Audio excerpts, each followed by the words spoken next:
So let's rank all the films I rewatched and watched for the first time for the month of January 2025. Big D's Entertainment Rankings and Reviews. So, greetings, my fellow YouTubers, and welcome to Big D's Entertainment Rankings and Reviews. My name is Dual, better known to you as the Big D, and I'm going to be giving you both rankings for January 2025. Now, of course, I'm going to do just a rundown of the rewatches and not show you pictures. Because most of these films I have talked about before and what have you. Some I've recently done reviews of. So 24 films are there. I have watched other films, but I don't count them if it's films that I've watched already in the last month or two or three. I've decided to stop putting ones that I've watched every few months on there, okay? I humbly apologize. So let's start with the rewatches and then I'll do first time watches. Now I'm gonna go real quick on this one for rewatches.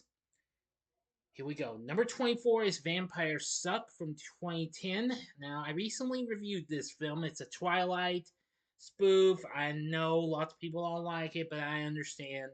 I have mixed feelings about it. You may want to check my review out if you haven't seen it already. Kind of a little nutsoy at times. Number 23 is Rebound from 2005. Now, I have yet to review this film. This has Martin Lawrence as a basketball coach who gets banned, well, after he gets in trouble and what have you, and then he gets a chance to coach at his old junior high school. Kind of, this film didn't do so hot, and I will think of reviewing that sometime down the road this year. Number 22 is Cinderella's Revenge from last year in 2024. Now, I did watch this for the first time just a few months ago, but now I could watch it again. The film's actually now available on Tubi and not just on Prime Video, so you can catch it on there. I'm gonna tell you, it's one warped out fairy tale. Yeah, but of course, be thankful it's not part of the Twisted Childhood universe, though. Number 21 is Happy Death Day from 2017. Yeah, this is one of the films I watched close to my birthday and what have you, or on my birthday. I decided to just go early with this one. This film's still pretty funny, and it's got a real fun story, and it's awesome. Still love it. Number 20 is Dennis the Menace from 1993. Now, I know I did a fully way too long video of that when I reviewed it years back, but I'm going to think of re-reviewing that film later on this year. And, well, yeah.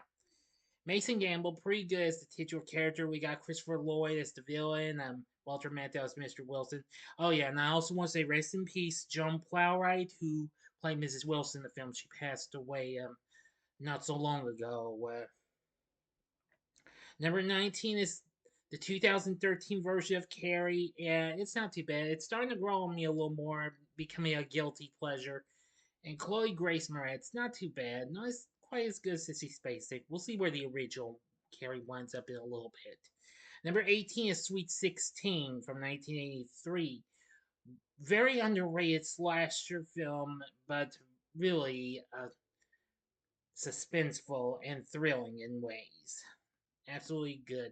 I love the girl played Melissa. Very good. Number 17 is the original Terror Train from 1980. Still a pretty good classic with Jamie Lee Curtis. I absolutely enjoyed that as well.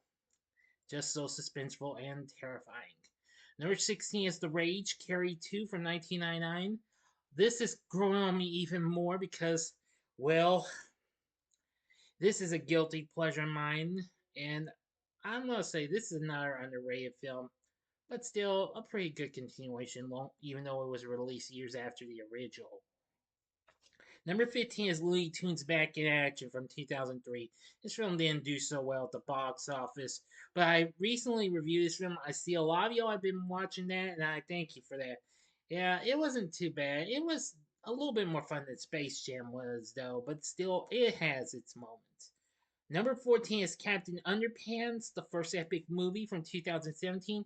I recently reviewed this before last month was over with. I can see it's already tearing a path. I've gone through the roof. It's gotten over 170 views already. I'm very impressed with that. Thank you. It's a lot of fun. Why have you? It's really good based off of the book series. Yeah, just so good. Number 13 is Bloody Birthday from 1981. Very underrated slasher about these killer kids and why, well, these kids who were born, well, during the eclipse. They really caused some serious killings and what have you. This is one film I watch at my birthday, though. Definitely, I still love it. Number 12 is the original Carrie from 1976. Can't go wrong with that. Sissy Spacek, good as the titular character. I definitely need to re-review then the Rage and the 2013 remake as well sometime down the road. We'll see what happens. Number 11 is Den of Thieves from 2018. Yeah, it's not too bad. I thought it was pretty good and what have you. Pretty good and action packed and what have you. We'll see where the sequel winds up on the first time watches in a little bit. Number 10 is The Running Man from 1987. Great film. Arnold Schwarzenegger, good. It has a really good cast. I completely forgot Richard Dawson was in this just shortly after Family Feud had been canceled. This film's pretty good. I definitely need to review this later on. Number 9 is Happy Birthday to Me from 1981. I also watched this on my birthday for the first time ever after I watched it before my birthday even came. But anyway, a real good film. I absolutely love its whodunit feel to it. Just so incredible. Well, kind of a whodunit feel, but you get the message. Number 8 is the original Gladiator from 2000. I think Gladiator is awesome. Russell Crowe, really good. Joaquin Phoenix, good.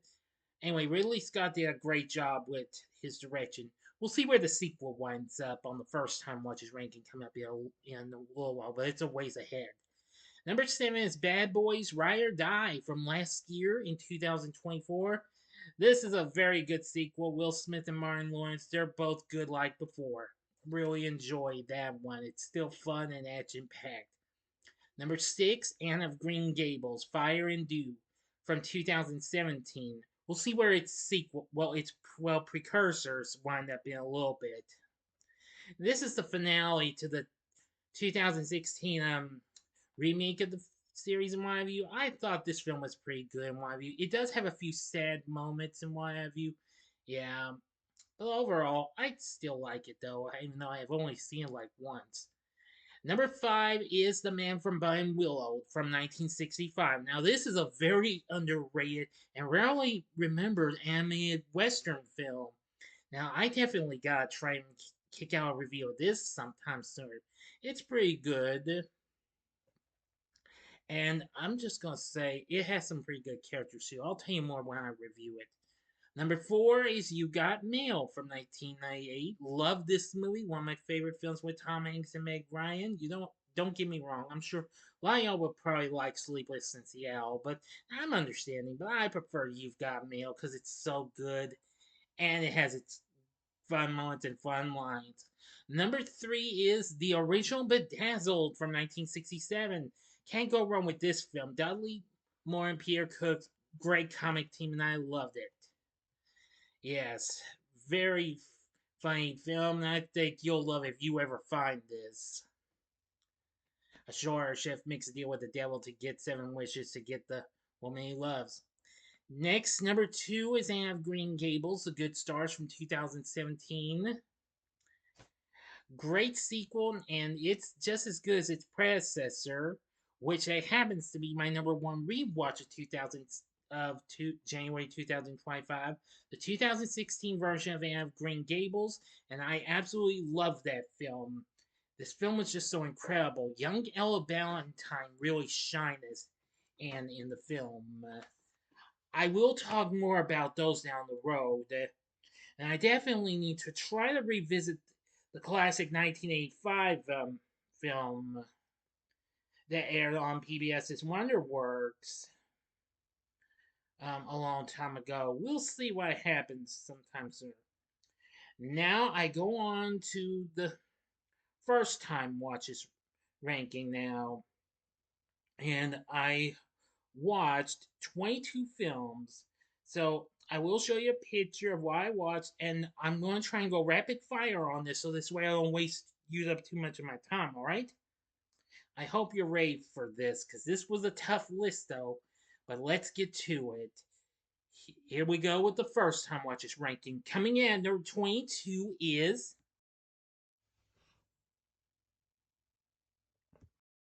The Front Room from last year in 2024.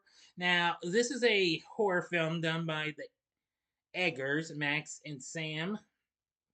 Now, while I appreciated seeing Brandy, Brandy Norwood, the legendary former teen R&B superstar of the 90s here in this film, I'll say it was okay, but it just wasn't great though. I think some of it was just a little odd and weird and what have you. Not really one of the best horror films I've seen, but eh, it was alright though. The film's currently on Max. You can check it out if you like. It's of course, it should be on Physical Media as well. But the front room, it's okay. It's not that great though. And next at number 21 is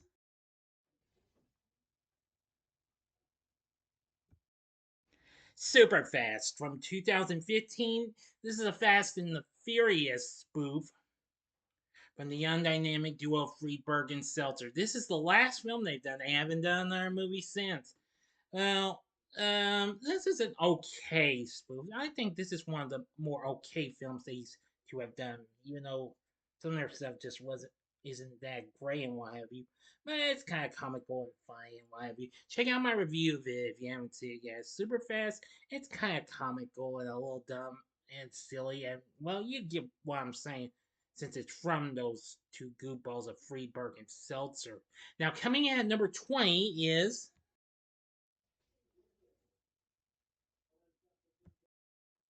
Adopted. Now, this is a Tubi film from last year. We're going to see several other Tubi films on this ranking. Anyway, this is a thriller about a wealthy couple who adopts a young boy from an orphanage. But however, their hopes of adopting the perfect child unravel as their new son reveals a dark side, bringing terror to their lives. This is another killer kid flick, kind of like Mikey or heck even I don't know. I think it's more close to Mikey and what have you. Anyway, this film's okay. I mean, at least the Spy was from the same studio that did the Stepmother and Stepdaughter films to be gave us the last couple of years. This one I think was okay and what have you. Kind of more suspenseful though, but well, it's not too bad. Next at number 19 is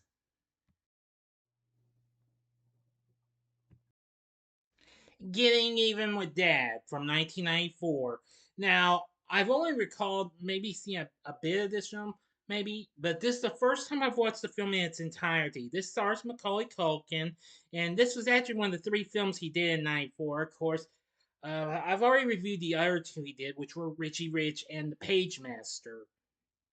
But I'm definitely going to try and think of doing this sometime down the road. Of course, he stars along with Ted Danson about it's a story about the estranged son of an ex-con and has been living with his aunt and fiance since the death of his mother some years earlier. So the boy gets dropped off to be with his ex-convict dad while his aunt goes on her honeymoon with her fiance. This film did okay, but just yeah, it was head on, but that's understandable. It was pretty funny in some parts. I kind of liked it a little. Yeah, not bad. Next at number 18 is Bloody New Year from 1987. Now, this is a British supernatural horror flick that's also known as Time Warp Terror and Horror Hotel. Yeah, kind of a strange film and what have you. It's about a group of teenagers who are trapped in a high hotel on a remote island, which really turns into, yeah, to one twisted that film that really just, wow. Kind of strange though, but it was okay and what have you. Next at number 17 is The Stepdaughter. This is a different film though, from 2000. This was a direct-to-video film. You can find the full movie on YouTube. It's about a woman who survived countless foster homes and years of abuse and neglect with one burning goal to someday find the birth mother who abandoned her and get revenge.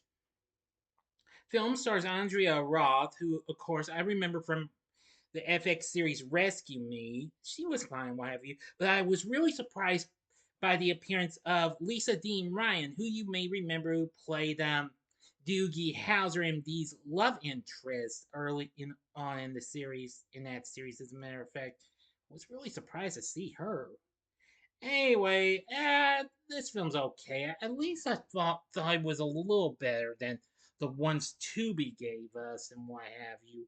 But like I said, the full movies are actually available on YouTube. So you can check out. It's on Tubi as well, but don't take my word for it. You can check out if you wish and what have you. But that's about all I can say.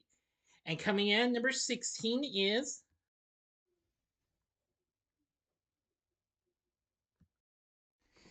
The Crow Wicked Prayer from 2005. If I'm not mistaken. Yes. Now, this was a direct to video title, and I know lots of people didn't like this one much.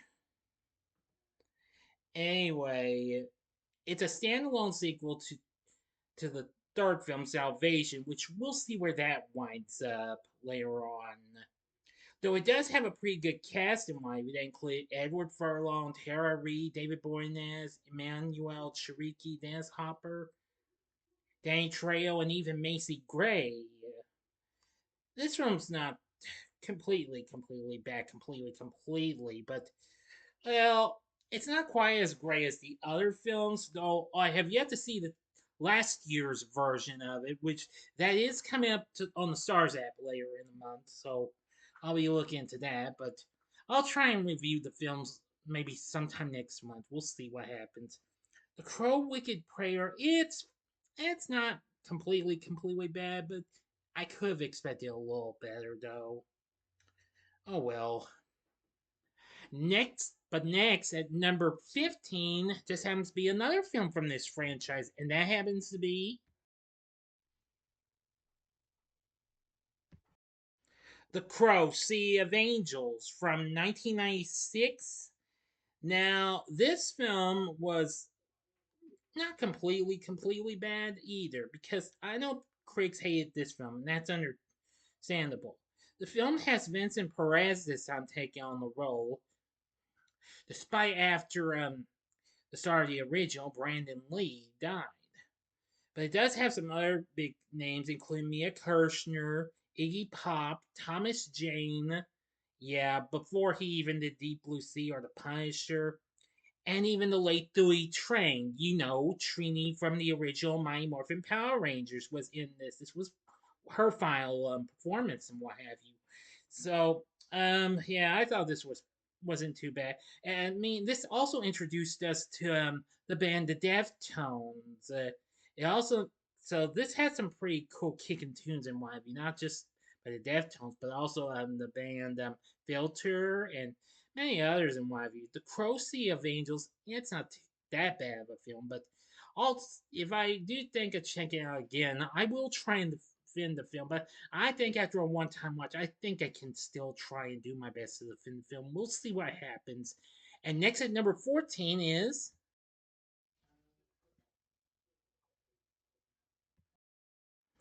Saturday Night from last year in 2024. Now, this film is about the night of the 1975 premiere of NBC's hit Saturday Night, which would later be known to us as Saturday Night Live. Now, I will be doing this, featuring this in a mini review coming up soon, but I'll tell you, it's got a pretty good cast and what have you. And I do mean an ensemble cast performing numerous names that we would hear throughout this. We would know for throughout the series, like Chevy Chase, Dan Aykroyd, and the late great John Belushi, and others. But anyway, yeah, this film wasn't too bad. I thought it had a few good moments and what have you. Just not as much as I expected it, though. But Saturday Night proved to be fine. And coming in at number 13, here's another film from last year, and that is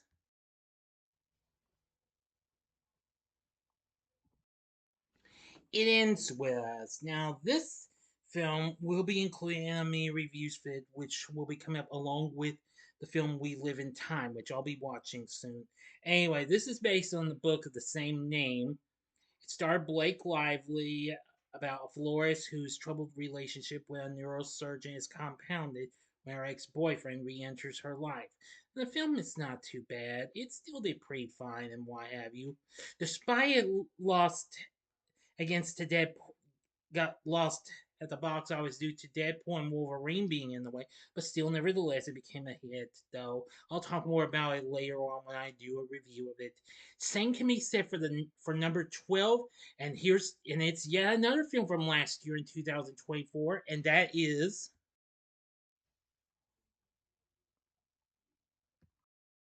My Old Ass. Oh my gosh, this film was something. I am going to tell you, this is about a gal who actually sees the older version of herself after a little bit of something occurring with her girlfriends and what have you. I thought Aubrey Plaza was pretty funny in this film. So was the gal who played the younger version, the young girl who actually sees her older version. Well, I think you get the idea. Anyway, I thought it was pretty funny and what have you. I'll talk more about this when I do this in a mini review coming up this month. And coming in at number 11 is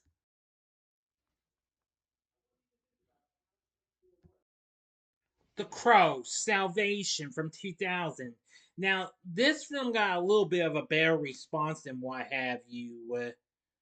And well, although it was originally intended for theatrical release, but due to the negative reception the previous film got, it was released direct to video after a limited theatrical run.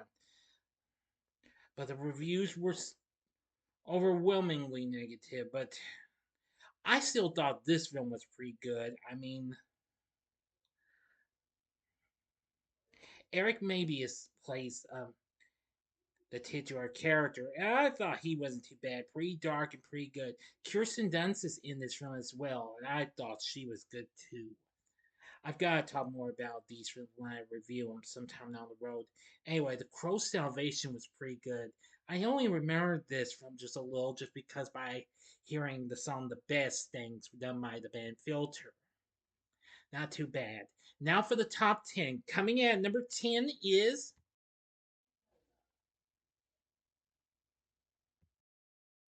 Lionheart from 1990. This film stars Jean Claude Van Damme as a foreign legionnaire, a French foreign legionnaire who is stationed in Africa who must desert to the U.S. and enter the underground fighting circuit to raise money for his murdered brother's family.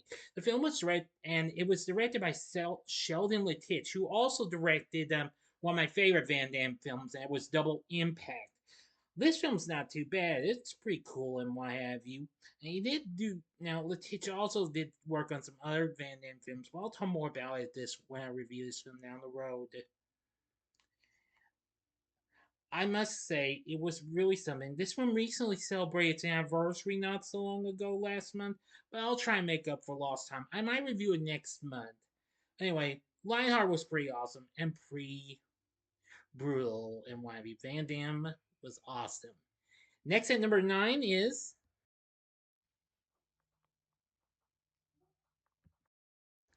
Killer Body Count from last year. Now, this is a Tubi film, and I will say this is not too bad of a film.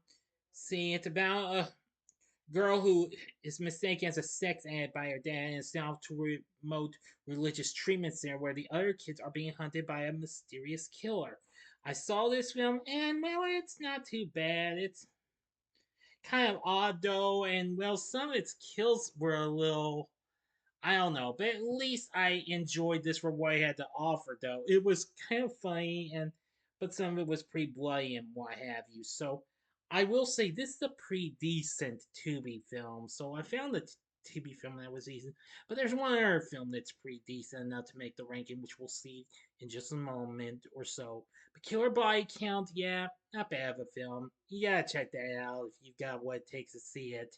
Now coming in at number 8 is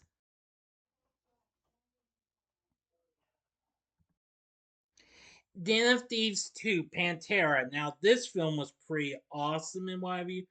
I thought it was a little bit of a step up from the first film, even though it might have had some issues, though. But still, it proved to be awesome. At least we had Gerard Butler and O'Shea Jackson Jr. back as their characters from the first film. It wasn't too bad. It was pretty cool and action packed in some ways. Check out my spoiler free review of this if you haven't seen it yet. I just read they've confirmed a third film to come out, so we'll hope for the best it'll be as good as this one. We'll see what happens. And coming in at number 7 is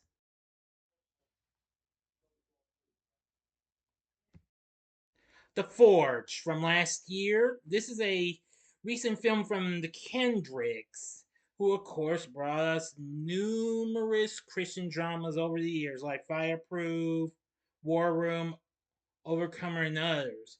This is actually a spin-off to that film, as a matter of fact, War Room. Anyways, yeah, such an incredible film. It's about a guy who enjoys playing basketball and video games with his friends, but however, his mother asks him to help her with carrying the groceries in, which he doesn't hear until his video game's over. But she really wants him to get a job since he graduated, implying he skipped out on college. But soon he starts to work at a company that makes fitness equipment. So anyway, this film was pretty good and what have you, and I really liked it for what it had to offer. It had some pretty shocking drama moments, but that's understandable. Check this film out. It is on physical media, and it's currently available to stream on Netflix. Next at number 6, this is kind of going to be a surprise. This is the highest a Tubi movie has ever gotten. Yes, it's another Tubi film, and that film is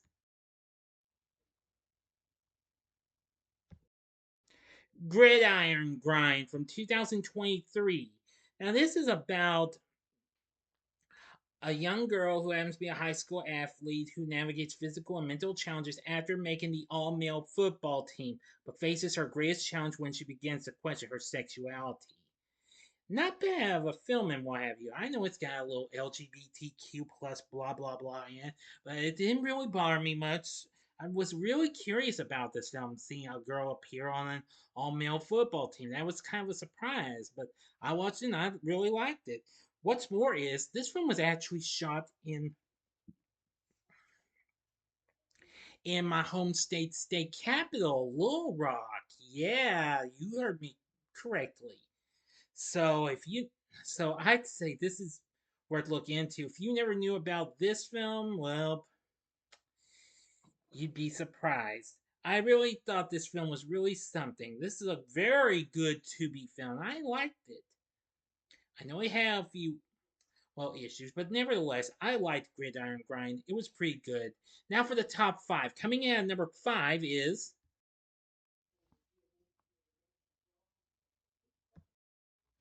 Back in Action. This is a new Netflix film starring Cameron Diaz, who just came out of retirement, along with Jamie Foxx. This is them reteaming for the first time since the Annie remake, and they play a couple of former CIA operatives who get dragged back into action. Why? I mean, they go out on a big adventure with their kids and what have you. Really something and what have you. I actually enjoyed this film. It was very funny and action packed in parts. Check out my spoiler free review of this if you haven't seen it yet. Now, coming at number 4 is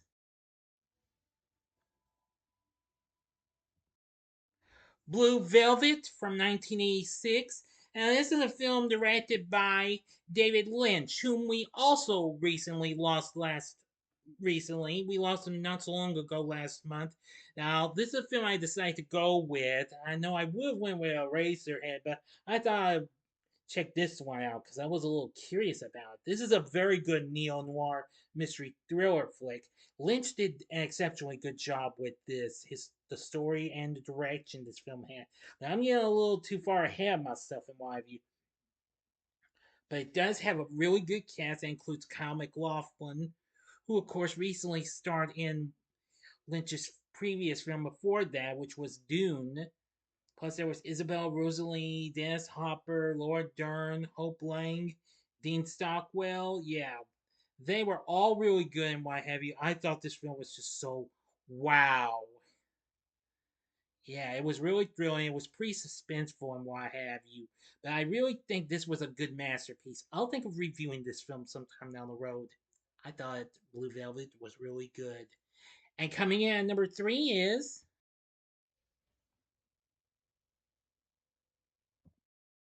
Tom Sawyer from 1973. I've been thinking about checking this film out, and I found it on Tubi, and I thought I'd check it out. It was a very good, it's a musical film adaptation of Mark Twain's popular story of Tom Sawyer. Really a great film and what have you. I really liked it. It was directed by Don Taylor, who also who had recently done Escape from the Planet of the Apes before this. He later went on to direct Damien Omen 2 as well after this, as well as the original Island of Dr. Moreau. I think it was so much fun and what have you. Johnny Whitaker is really good as the titular character, and Jeff East plays Huckleberry Finn, who also had a solo film after this. I have yet to watch that, but I will. It even has young Jodie Foster in one of her early films. This is so incredible. It has songs and screenplay written by the Sherman brothers, Robert B. and Richard M. Sherman. Very impressive. A very good film. I'll definitely review this film down the road. Tom Sawyer from 1973. What a great film. Now, the final two was a tough decision to make. We got a couple of good films and what have you. One that really was awesome, and a film that was long overdue for us. So here they are. Coming in at number two is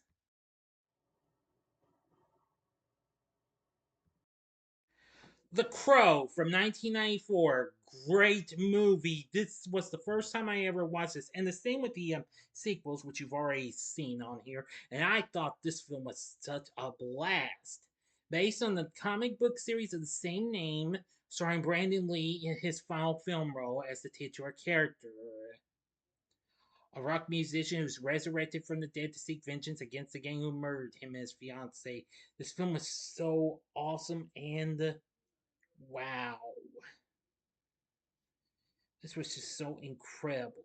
I had a lot of fun with this one, but it proved to be a big one. Yes. I like Brandon Lee's performance, but I'll tell you more about this when I review the series down the road. So, The Crow, it's an awesome film, but if The Crow's second, then my number one first time watch of January 2025 just so happens to be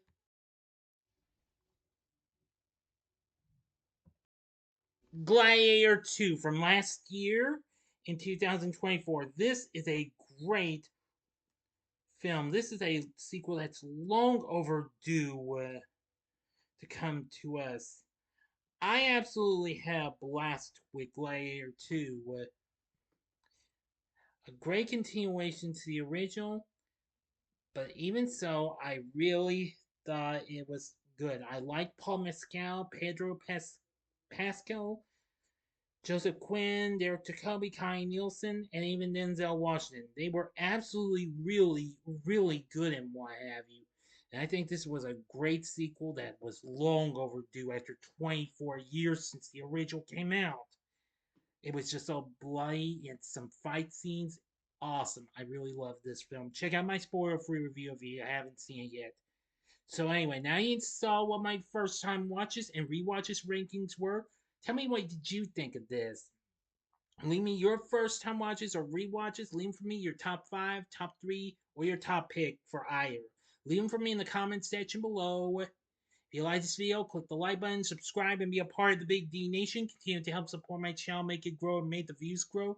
Tell all your friends about my channel, give them to know me. Maybe they'd like to be a part of my Big D Nation. Share my vids with your friends if you wish. And we'll have another video come up soon.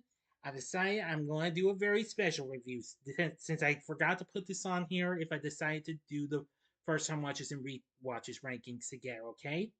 So if you like this, consider checking out these other videos. In the upper left-hand corner is my review of Gladiator 2, which of course is spoiler-free. The upper right-hand corner is my spoiler-free review of... Oh, wait a minute. I got them backwards. Upper left-hand corner is right there, Gladiator 2. Upper right-hand corner is my spoiler-free review of Back in Action. And the bottom left-hand corner is my spoiler-free review of Den of Thieves 2 Pantera. And the bottom right-hand corner is the button you can click to subscribe. If you like rankings and reviews on movies, TV, music, video games, etc., then I'm your guy. Thanks for watching. And if this doesn't do too well, I'll go back to doing these separately. That took too long than I thought, but please be fair with me, okay? Until next time, I'm the Big D saying, see ya.